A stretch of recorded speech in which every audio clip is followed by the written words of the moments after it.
welcome everybody. Thank you very much for coming to join us for an hour. My name is Liz Jones and I'm the Policy Director at the National Care Forum. We're a membership organisation for not-for-profit care and support providers. And we're joined today, if you're joining, can you please go on mute? Because there's going to be a terrible amount of feedback. Can you mute Nicholas, Helen? I can see some feedback coming from them. So we're joined today, this is a joint webinar between the National Care Forum and QCS, Quality Compliance Systems. They're one of our key partners and they describe themselves as the leading provider of content, standards and policies for the social care sector.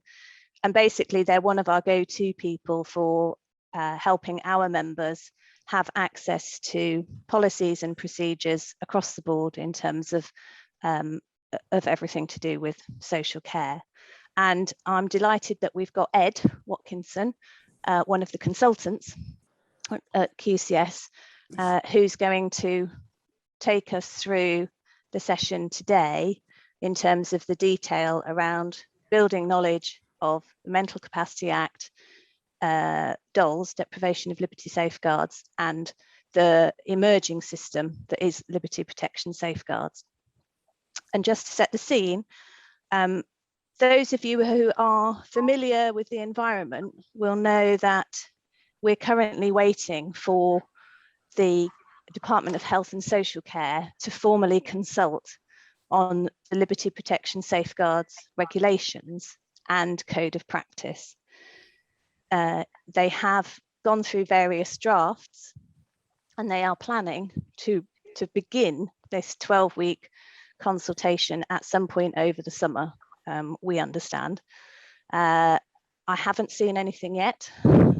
I was emailing colleagues earlier this week to see if there was anything we've missed, but I haven't seen the full details yet. So a number of the things that Ed's going to be talking about are things that will be clarified when that code and the regs are published. But this is our attempt to kind of help you refresh your memory and understanding of what we know so far. And we'll also hopefully have some useful questions from you that we can perhaps pose back to the department. So etiquette, please stay on mute, otherwise it's going to be shocking feedback. Please do use the chat function for questions, comments, observations. There are a lot of people on this call. We've currently got over 350. So we may not be able to answer all of your questions, but we'll give it a go. I think that we're being recorded, and so I think the recording and the slides are available will be available for sharing. If you've just joined, can you please go on mute? Oh, Ellie's got COVID. Helen, my co-hosts will put you on mute, sorry. And I think before I hand over to Ed, we're going to do just a very quick poll because we were interested to see what types of services our participants today are running, because obviously some of you, if you operate care homes, will be much more familiar with DoLS and the Mental Capacity Act, whereas some of you who might be running services that have had less interaction with the system to date will have a lot more questions. So my colleague Helen is just going to do a quick poll. If you could all select the different types of services that you run in the poll, and then we'll be able to see what our combination of people are. Oh, that went very quickly, Helen.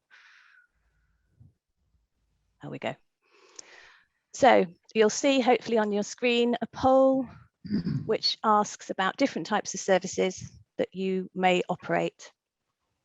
So please tick all that apply, and if there's one type of service that we haven't captured, please tick other.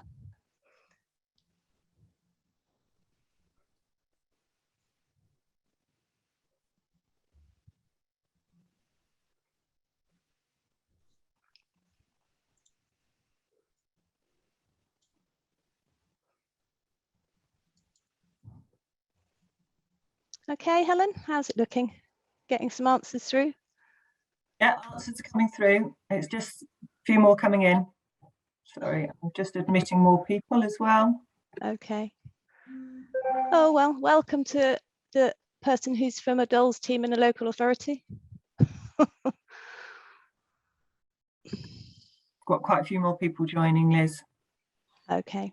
So if you're just joining and you want to take part in the poll, I'll be closing it in a short while. Oh, I can see some questions in the chat. Oh dear, somebody's screen sharing who shouldn't be able to, Helen. Screen sharing. Okay, let me just get rid of them. Oh, yes, and apologies, I can see some confusion in the chat. We are recording the session and QCS will be sending it out with the slides. How are we getting on with the poll, Helen? It's sort of stopped. Okay, let's have a look at people just adding. Sorry, let me just. Sorry. Okay, I'll end the poll because it seems to have sort of slowed down. Gives a good. Can you see the results? I can, yeah. Okay, so we've got a mix. Half of you provide care homes. We've got a few people who offer extra care. About a third offer supported living and about a third offering home care.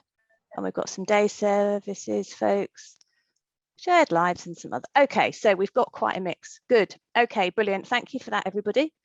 So we're going to hand over to Ed and he's going to spend probably about 25 to 30 minutes talking us through the slides.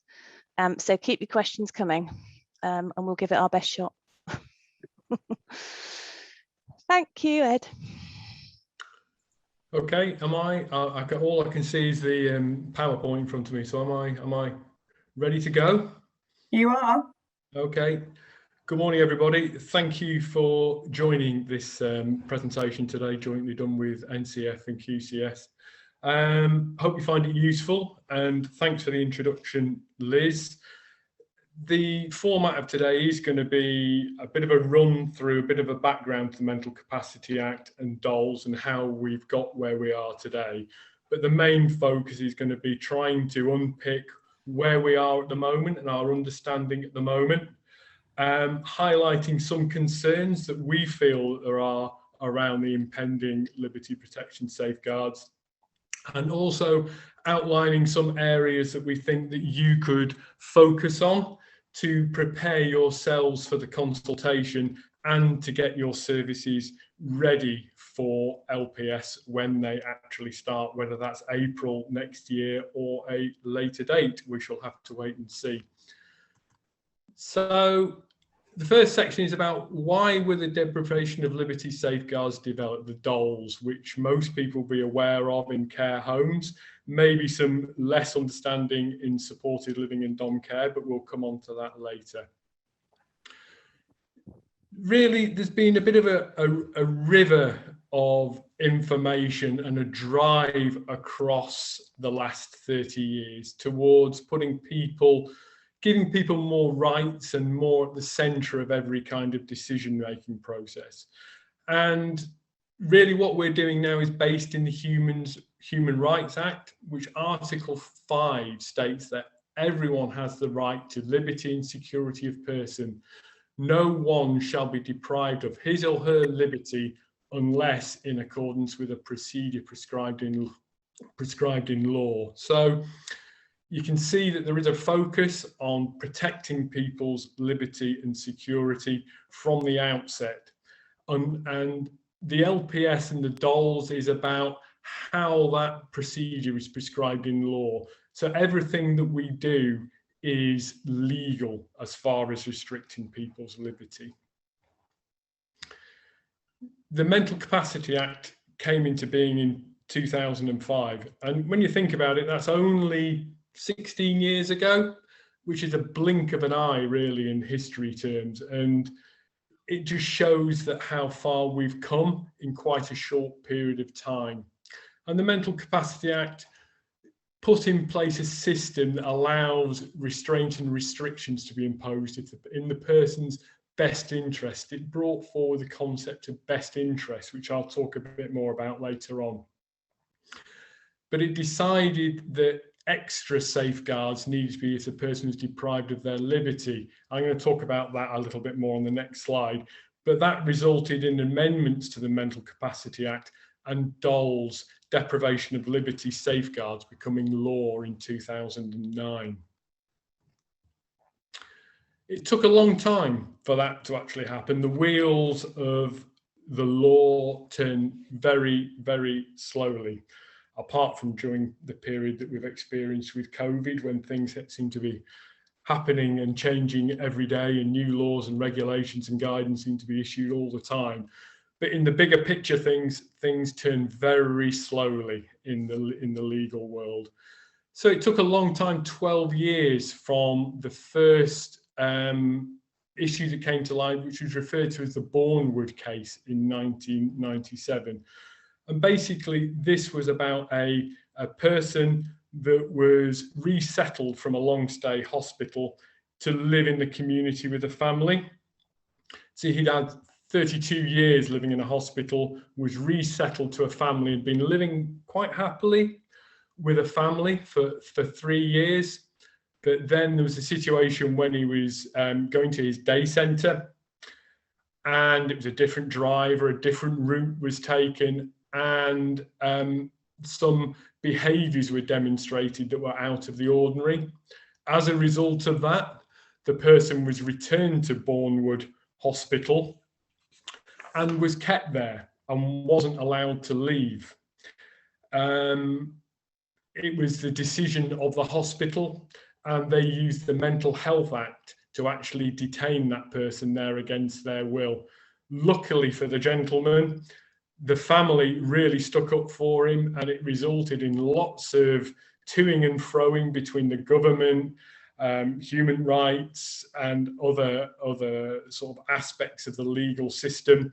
But it ended up in the European Court of Human Rights. And that stated that people without capacity cannot be detained and deprived of their liberty without due process, which is a bit of a reflection of what's in the Human Rights Act. And it went down the line of separating out the process of the Mental Health Act and the detention of people from the Mental Capacity Act.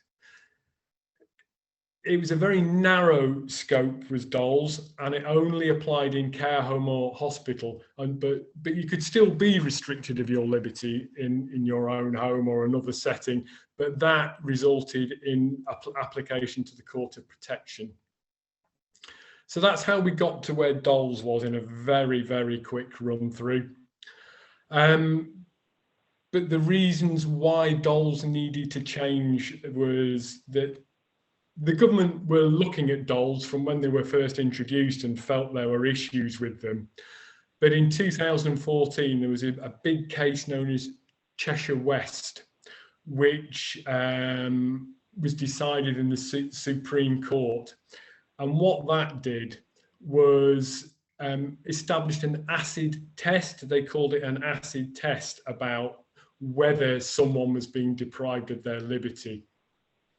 And that acid test is 2 questions about, is the person subject to continuous supervision and control?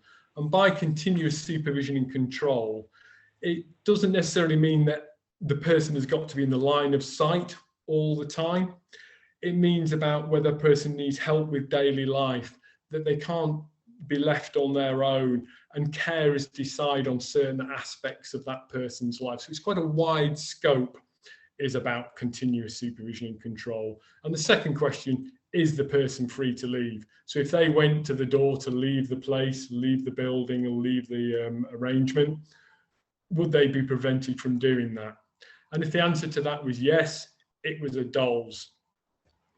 But the main change was that from this was that previously it was just people that were attempting to leave really that were subject to a DoLS. This really opened out the scope to encompass people that have the potential to want to leave a place.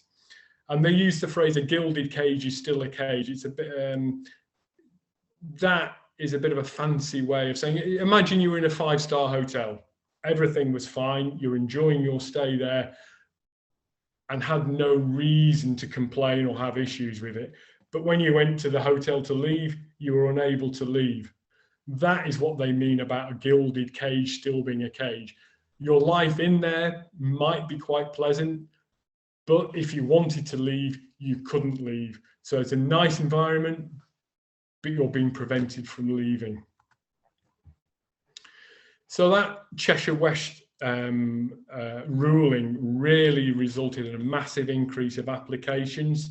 And there's a figure there that it went from 1,100 a month to 11,200 per month because of this Cheshire West ruling, which, if you can imagine, this over tenfold increase landing at the door of the local authority was really a severe challenge for local authorities to manage.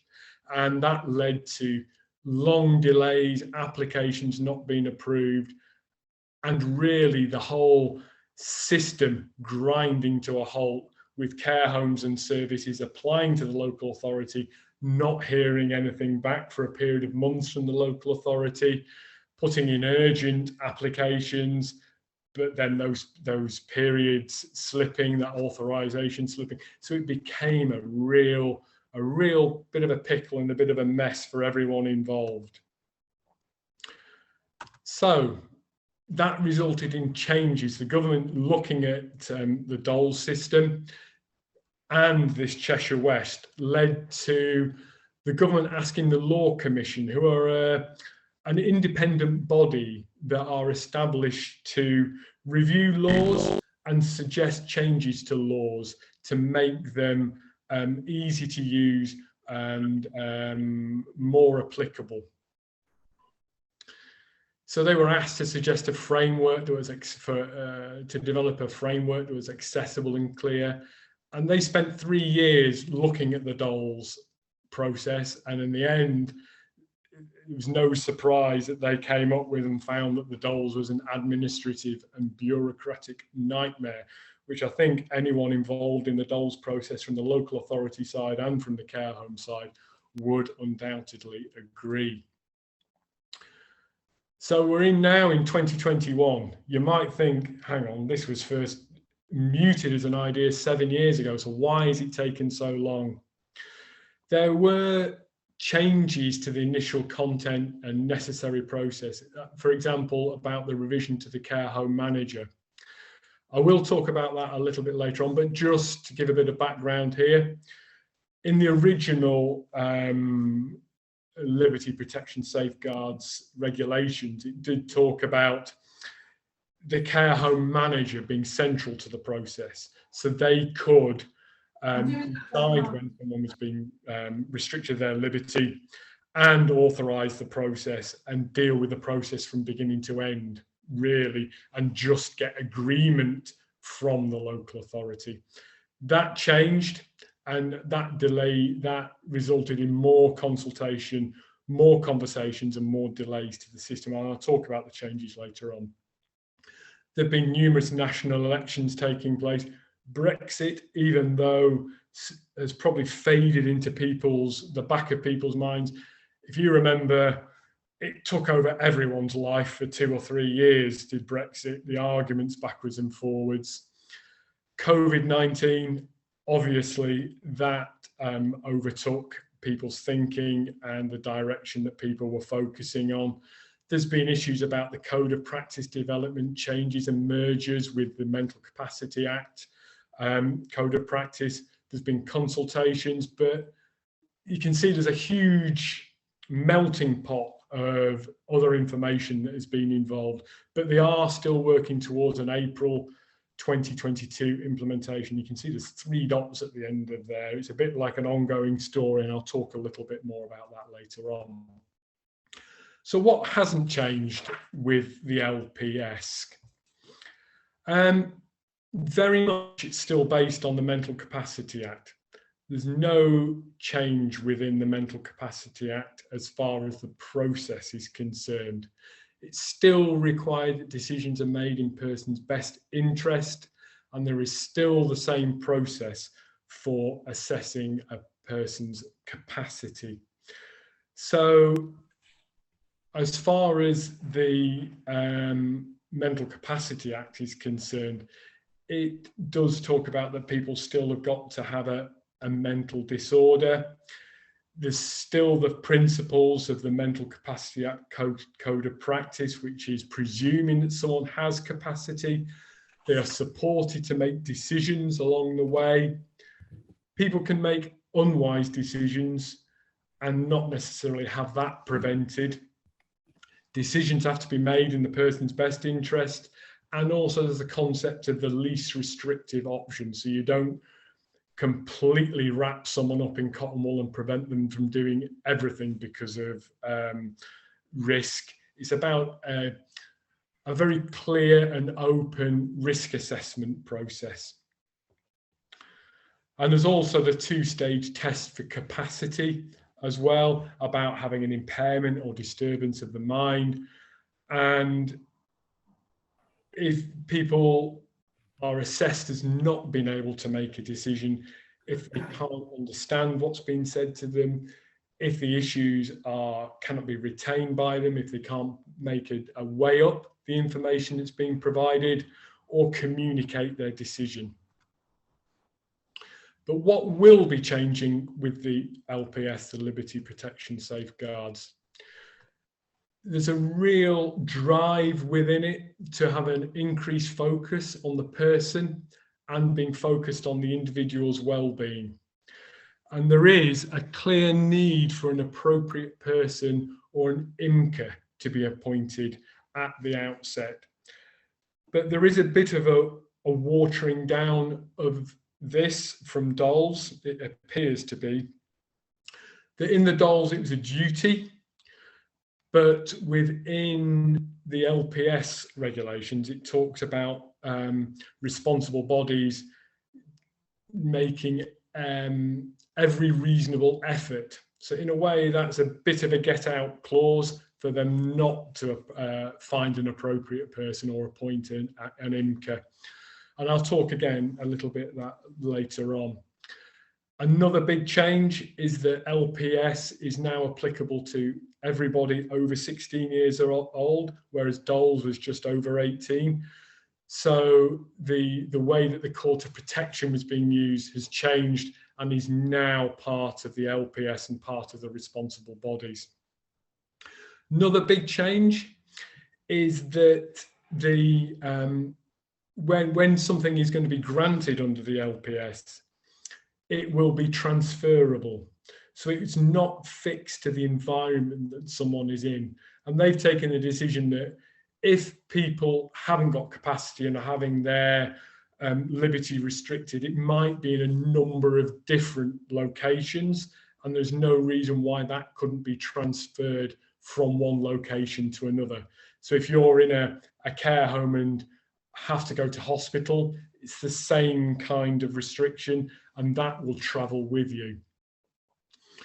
It's now relevant for community settings, including domiciliary care, supported living, extra care, not just care homes and hospitals. And I know that we've got a fair number of organisations and people from supported living and from dom care to find out more about this process. And I will be talking about that in a little while. There's also, to me, there's a subtle change in emphasis in the wording. It was called the deprivation of liberty safeguards, and now it's protection of liberty safeguards. So there's a bit of a change there in my mind from deprivation. So it's an assumption that someone is going to be deprived, whereas now it's talking about a protection of a person's liberty. There's also the phrase no wrong door to inform the responsible body. So the body that's responsible for authorising liberty protection, you don't have to fill in a long, complicated form and submit it.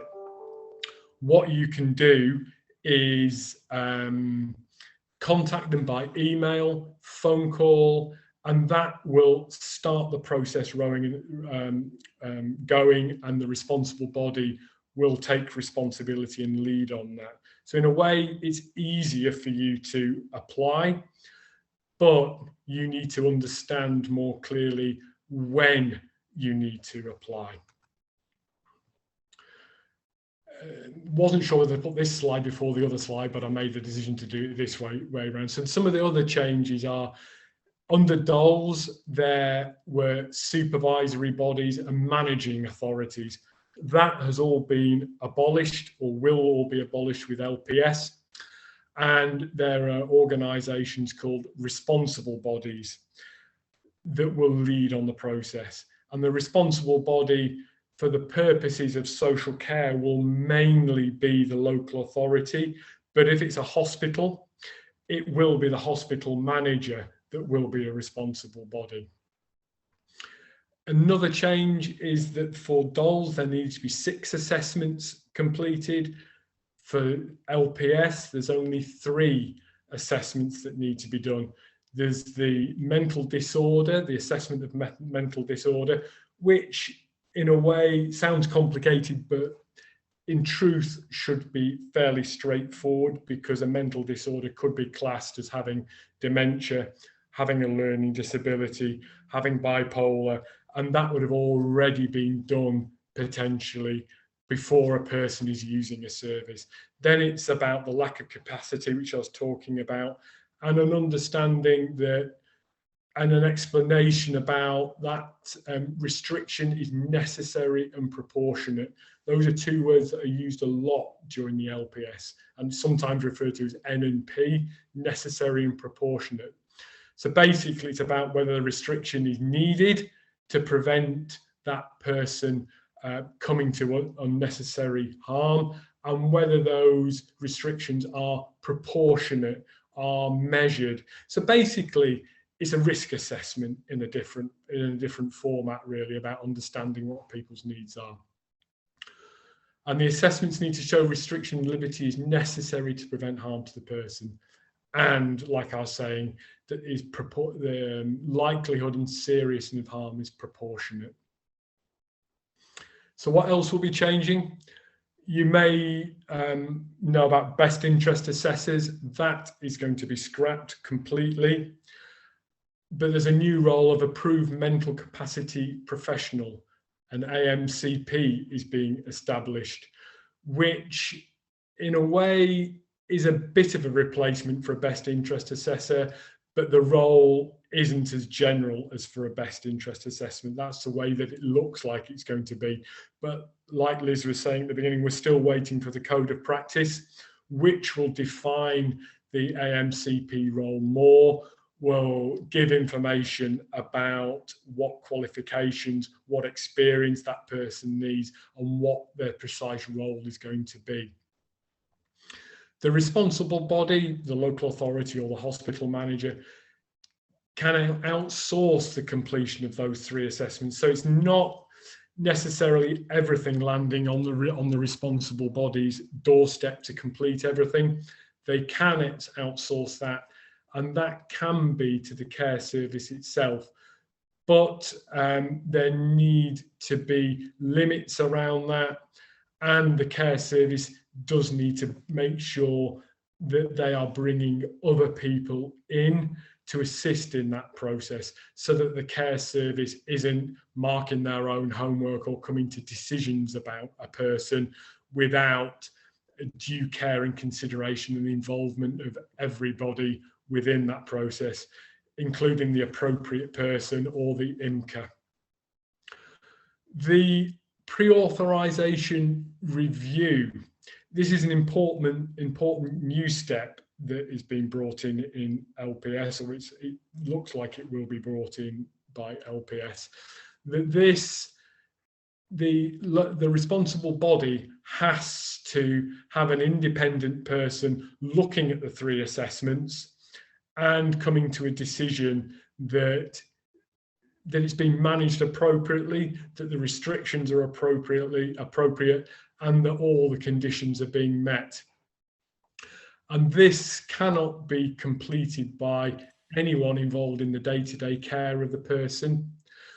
And it cannot be the people within the responsible body that are have been involved in the assessment, directly involved with the assessment process. So the idea is that it's a very independent view, and a third party agreement to what is being established.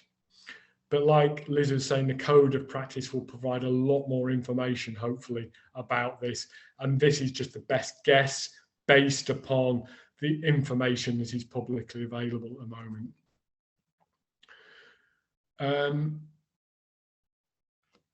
There is a presumption that the responsible body will, the development of liberty protection safeguards will become more integrated into the commissioning process and the care planning process, that it will become more of business as usual within placing people within services, and not as an afterthought or a bolt-on or an add-on to the process. And to feed into that, these authorisations can be done up to 28 days before someone is placed somewhere. And like I'm saying, they're part of the care planning process and not an add-on.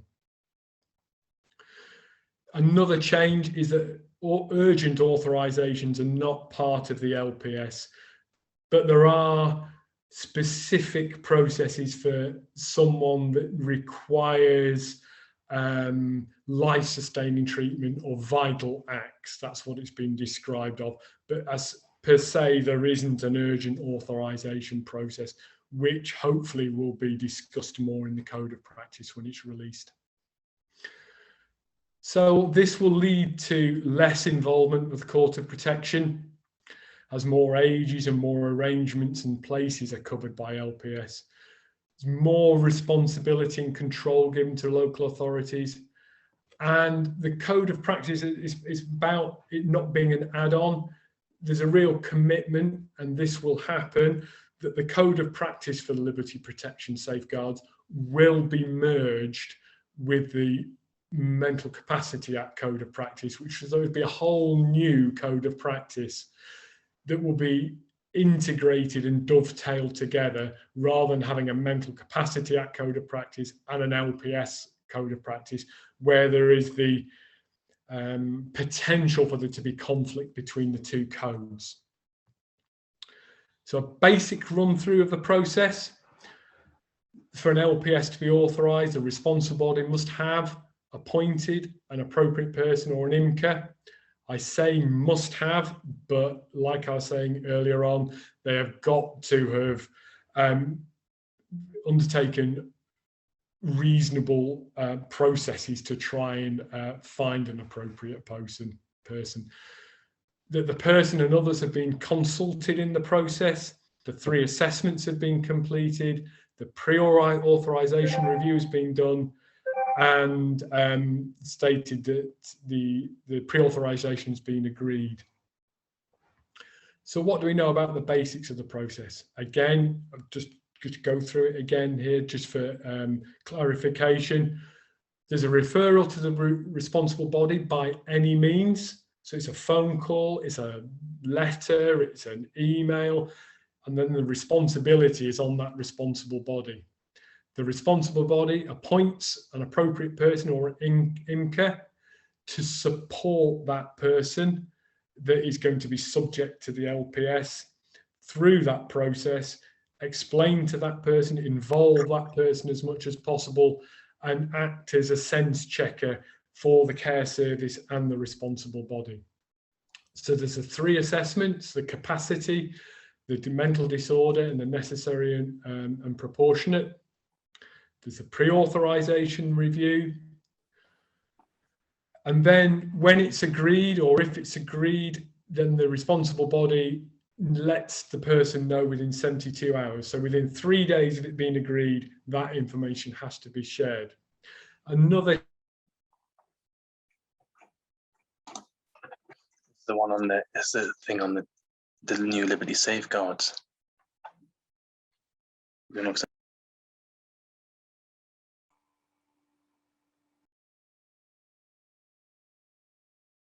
Less of a bureaucratic burden as well. So what questions are waiting to be answered? Code of Practice, when's it going to be released? You know, I was dreading yesterday when I was preparing for this presentation that they released the code of practice yesterday, which would have made this presentation very out of date very quickly. But hopefully it will be released in the next few weeks. There are going to be, it looks like there'll be 25 chapters for the code, but we need to know what the content and detail of the 25 chapters and how LPS code of practice will dovetail with the MCA code of practice. Will there be enough time to meet the 2022 deadline? Looking doubtful, to be honest. Every day that passes now is a day that everything has to be concertinaed in, and the pressure is just getting tremendous to meet that 22 deadline. How are sufficient numbers of appropriate person IMCAs going to be found? Big question for the responsible body, and I dare say there are conversations happening across the country about how this process is going to be managed. And how are specific issues, respite, self-funders and hospital admissions will be managed. And I'm sure in the chat function, there are all these questions coming forward as well. And for new services, how will they going to get involved to getting authorisations? How is information going to be shared with domiciliary care, supported living, extra care services to ensure that they are aware of the process? The detailing of the training requirements for approved mental capacity professionals.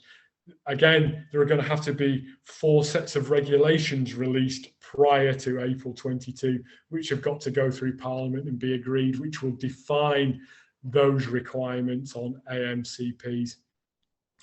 The transition from DoLS to LPS, again, that hopefully will be detailed very clearly in the code of practice and in some additional regulations. And urgent authorisations, I think that's going to be a bit of a minefield going forward. So reported concerns, lack of understanding about the people that need to know, changing priorities over time, for example, COVID-19. You know, LPS has taken a bit of a back seat, but for the number of people that have come forward for this webinar, I think it's bubbling to the top of people's priorities and understanding. It's a bit like GDPR was a couple of years ago, when everywhere you looked, it was about GDPR. And I think it's going to be over the next few months becoming LPS is going to be coming like that. The changing information, again, about the care for the role of the care home managers, that needs to be defined more clearly. There's also a poor understanding of the Mental Capacity Act, which the whole system is founded on. And if the thinking is that if people need to have a more detailed and clear understanding of the MCA to make it so the LPS is more vivid, real and valid for people. And the talk is about, within it, is about putting the person at the centre of the process. Nice words. And again, I think it's a code of practice that's going to have to put leaves on the trees there about explaining and giving more detail on that process. So what should you do now to prepare? You need to regularly check the DHSC for websites. Within this, when we share this webinar, these will be live links that you can look at. They've published 9 fact sheets about LPS, which are very useful, but in some cases ask more questions than they answer. You need to sign up for all the documentation and information from Skills for Care and from the NCF about liberty protection safeguards, so you are aware. I would really, if you're a care home and have been subject to DoLS already, look at what you've got in place, understand the current position, when they're due for renewal, so you've got a clear understanding of what your current position is with DoLS, so you'll be in a better position for the transition when it happens. Revisit the understanding of Mental Capacity Act with staff and use this as a basis for LPS. Because if you don't know the MCA, you won't know LPS. Consider appointing an MCA champion, and once they've developed that understanding and taken staff on the journey with them, look at converting them to become an LPS champion. Look at the consultation when it comes out, look at the code of practice. This is a real last chance saloon to report and let people know. So really look at the code of practice and the consultation when it comes out, because there's still an opportunity to influence. And if people have a strong will, things can still change. I'd look at drawing up a workforce development plan to make sure that people are on the same page, that people's understanding is growing over time.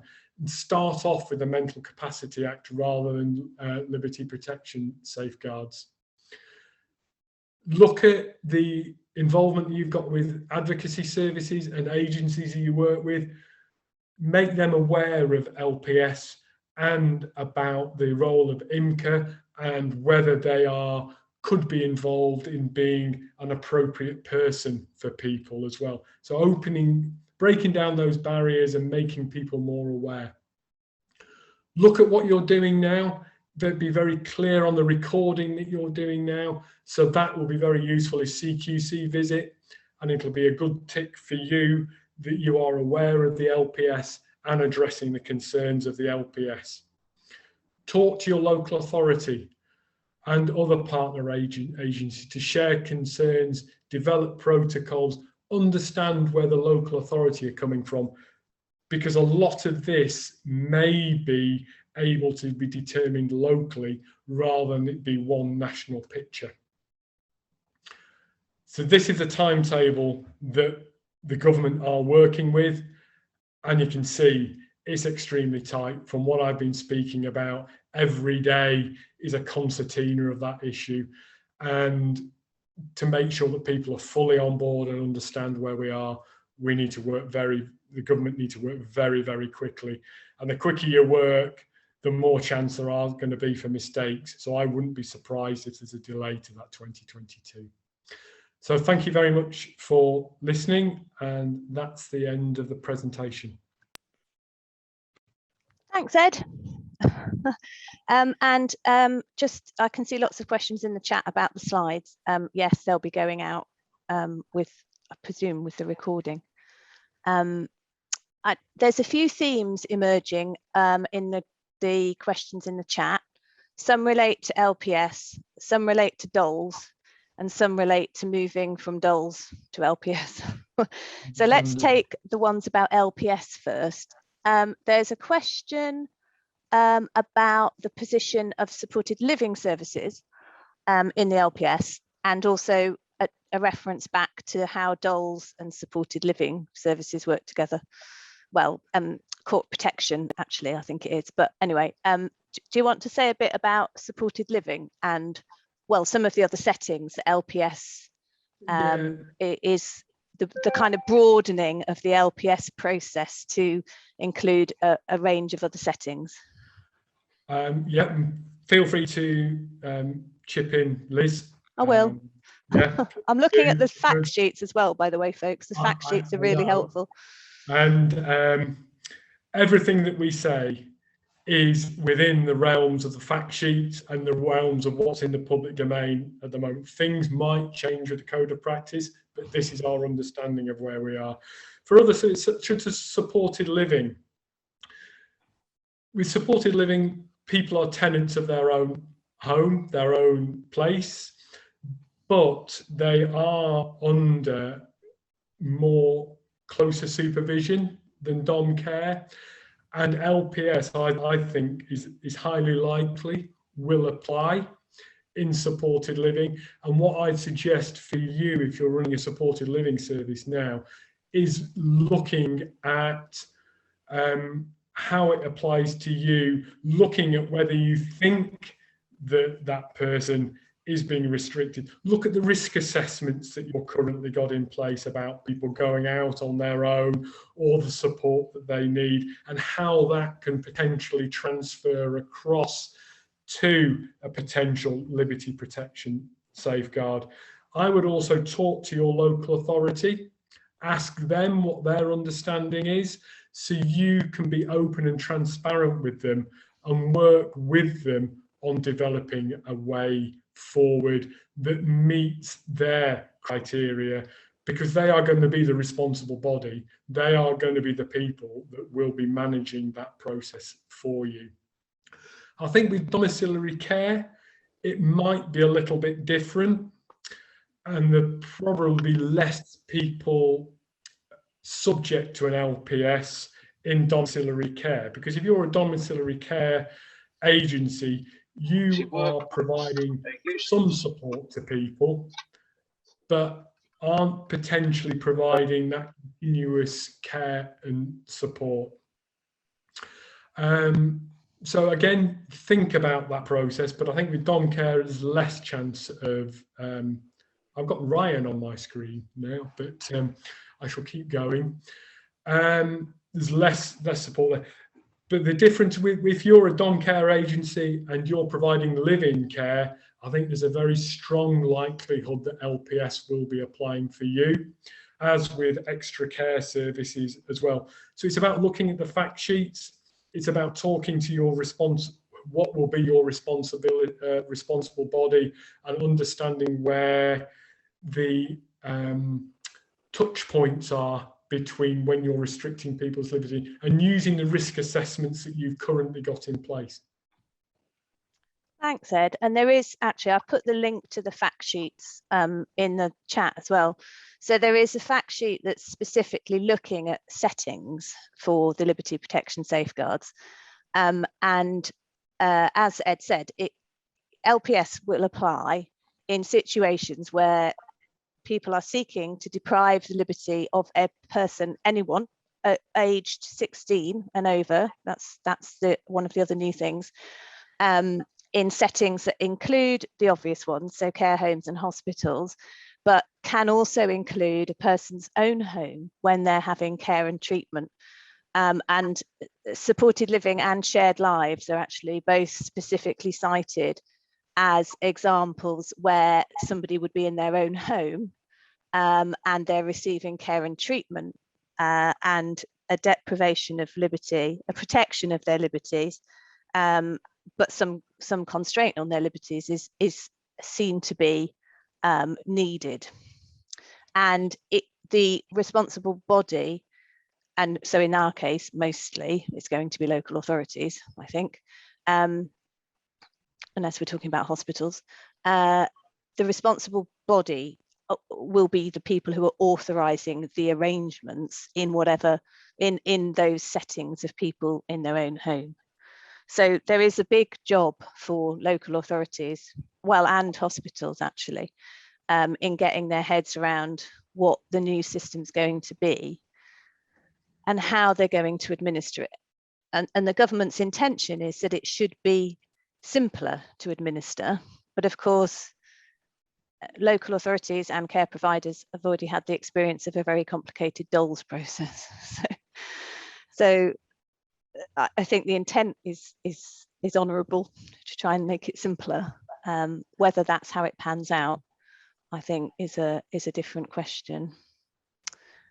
There is a question about how kind of current DoLS relates to future LPS, both in terms of existing DoLS and how the transition will be managed, but also how some of the outstanding DoLS will be managed as local authorities and providers are transitioning from the current system to the new system.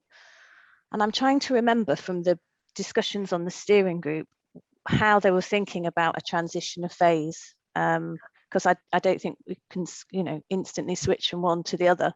No, Is there anything in your reading, Ed? Can I chip in on that one? Yeah.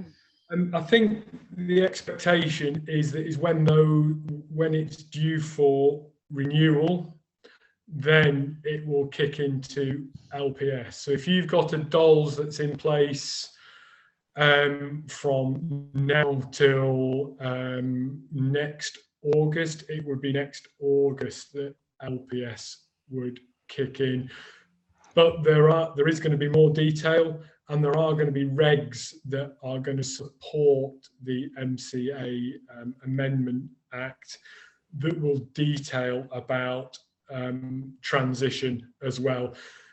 That's our best understanding. We can't have a big bang in April 2022 because the whole system, I don't think people will be prepared for it. B, I think people's understanding will be so limited from the responsible body point of view, and also from the people applying to the responsible bodies for LPS. It would just be a catastrophe. And if the government are determined to put the person at the centre of things and be very person-centred about this process, that's one sure way to make it not person-centred, is by doing things on a big bang. So I think there is an expectation that it will be gradual. It'll be a replacement when your DoLS runs out, and there will be more clarity provided in the code of practice and in the regs as well. I'm sorry if it's a bit of a mantra that more information will be provided in the code of practice. Yeah. But what we don't want to do is give you wrong information at this stage. Well, and the draft code of practice that we saw as part of the steering group ran to about 400 pages. So, you know, it's kind of time to be ready for a big read, to be fair. I would also say that a number of the voices around the table talking to the Department of Health and Social Care about the implementation of LPS have all been strongly advocating for a delay to the implementation date of next April. I mean, Ed's slide showed you a time frame that has become increasingly compressed. When we've been talking with the organisations who are likely to be providing structured learning and development and training content, so that is SCI, Social Care Institute for Excellence, and Skills for Care, they're both going to have a role in supporting the sector with learning and training based on what the final code and regulations say. And clearly, if we haven't even started the 12-week consultation on the code now, and it's the middle of August, there has to be the 12-week consultation on the code and the regs. Then they've got to have some time to reflect on what that consultation's told them. And then they've got to lay the regs before Parliament. And it strikes me as pretty impossible to have done any reasonable implementation training and planning with the sector if we haven't started that process now. So I'm very hopeful that we'll be able to persuade the department that there is a need to delay. How long they will delay, I don't know, but I can't see that, I just can't see that there's enough time to do the amount of training and learning and development we have all been advocating for. And the department has been very supportive of that. They've been very clear that they know it's quite a big change for quite a lot of people. And so, you know, that's why they're looking at commissioning some specific support from SCI and Skills for Care. But I think also there will be an opportunity when the code and the regs do come out for us all in our response to that consultation to talk about what's a realistic implementation timetable. A couple more questions I think we can squeeze in. Can we have an example of an appropriate person? So I'm just looking at the there is a specific fact sheet, interestingly, on the appropriate person and IMCAs. So while I find that one, Ed, is there anything you want to add about the role of an appropriate person? I think the expectation is that appropriate person will be someone that knows the person well. So it could be a family member. Importantly, the appropriate person cannot be someone that is involved in the day-to-day care of somebody, I believe. So it's about being a family member. It could be a very good friend and another relative of the person. But if you think of circles of support, it's probably using that same model of appropriate person being close to that individual to provide that level of support. I think that's what the intention is and the understanding is.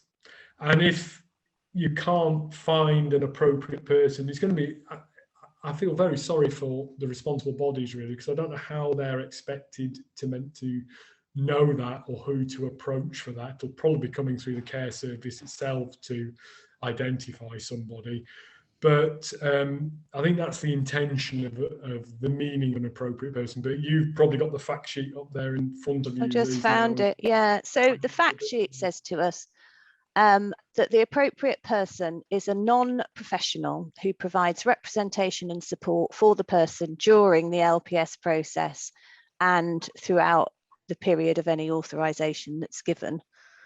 So it normally would be carried out by someone who's close to the person, so a family member or a volunteer, perhaps from a third sector organisation.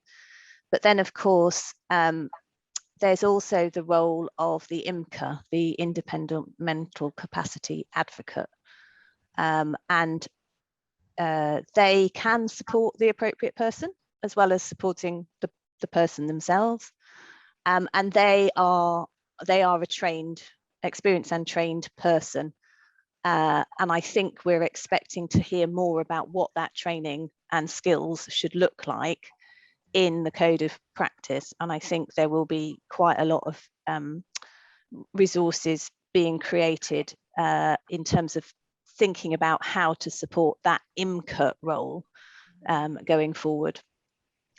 Skills for Care have been looking at a kind of training pyramid where it kind of ranges from the need to have basic awareness at the bottom of the pyramid to very specialist knowledge at the top. And so some of these roles we've been talking about will clearly need that specialist knowledge under the new LPS system. I mean, I'm sure many of the skills people have already got are very transferable, who are specialists in that area, but they will need to understand how to operate in the new system.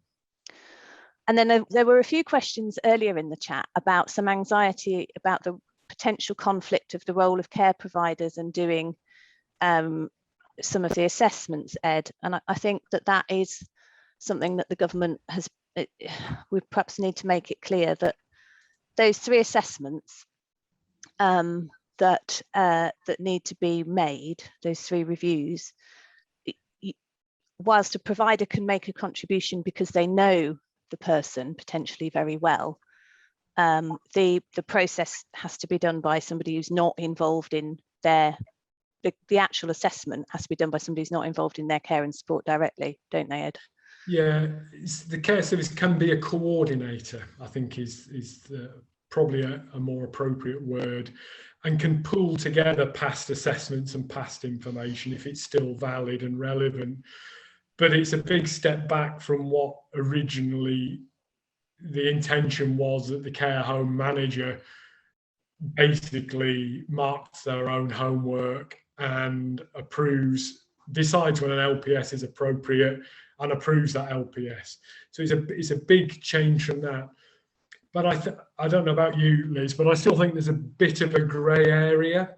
The research that I've done and the reading I've done about those completion of those 3 assessments does need more detail, and hopefully that will come in the code of practice and with the people's responses to what's included in the code of practice. I think that's an area that does need further clarification.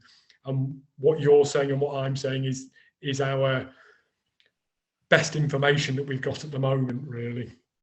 Yes, I mean, there was a lot of debate about the role of the care home manager earlier on, because they were going to have a formal role in those 3 assessments, and they were going to be responsible for getting them. And we all said we thought that was not reasonable, really. So that the current plan is to roll back from that level of responsibility in the new system. But there is an understanding that care providers, depending on the situation, if you've been providing care and support to somebody for some time, you will have an important role to play in the overall consultation with the person and the process about seeking an authorization to deprive them of their liberty. So you will know that person well if they've been with you for some time, and you'll have insights into helping. I mean, just take the supported living example. You will probably have more insights than a lot of people about that person's wishes and feelings, about a potential constraint on some of their liberties or their freedoms. Obviously, if somebody has just come to you for care and support and you don't know them well, then you're not going to have that knowledge and insight. But the role that previously was envisaged, particularly for care home managers, about making arranging assessments and making determinations and managing reviews, that has rolled back, and the responsible body is going to have to look at who they would want to ask to conduct those assessments, with appropriate input from providers, as and when it's appropriate, really. And the code, it's really important that when we look at the draft code and the regs, we're really clear about who's got what role. And I think that one of my top tips would be, when the code comes out for consultation, because it's going to be massive, because it is a massive thing, really make sure you have a good look at the chapters that are going to be relevant for you, either transitioning from DoLS to a new system, or looking at a new system that you've perhaps had to have less involvement with previously, and make sure you understand what the code is saying. And if it's not clear, then the code needs to be clearer, not just for you as a provider, but also for the people on the call who might be from local authorities, and also thinking about how we're going to explain it to families and loved ones, who are going to take a keen interest in what arrangements might be being put in place for their loved ones. So I've realised I've done a really bad job of chairing this because we're past 11 o'clock. I can see there's probably quite a lot more questions in the chat, and we're going to have a look at them offline, I think, Ed, and see if there's anything we can add in terms of our insights. Somebody asked at some point where to go for more information, and I would strongly recommend you to sign up for the fact sheets from the Department of Health and Social Care, and also keep a close eye on Sky's website, because they've got some really good resources and it will build. And I'm assuming Skills for Care will be doing the same. And it will be useful for me to see what all your questions are, because then I can feed them back into the steering group as part of the consultation process. So big thanks from me. Anything else from you, Ed? No, not at all. And thank you for inviting me to be part of this. Hope people found it useful, and the number of people that have been involved is obviously a hot topic, and I think it's going to become, like I said, I think it's going to become the GDPR of 2021 is liberty protection safeguards. It's going to be really coming to the top of people's agendas, and I'm pleased we could help in some way in developing people's understanding and knowledge at this early stage. And I'm hoping that we can get the department along once consultations is live, and we'll try and run some webinar sessions as well on the consultation. So we'll certainly do that for our National Care Forum members, and we might think about doing something broader for the sector as well, I think. So keep an eye out, and keep your fingers crossed that we can manage to convince everybody we need more time. And do take care, everybody. Have a great day. Thank you very much for spending an hour with us, and I hope it was helpful. Thank you very much. Thank you very much. Thank you. Bye-bye. Thank you. Thank you Very much. That was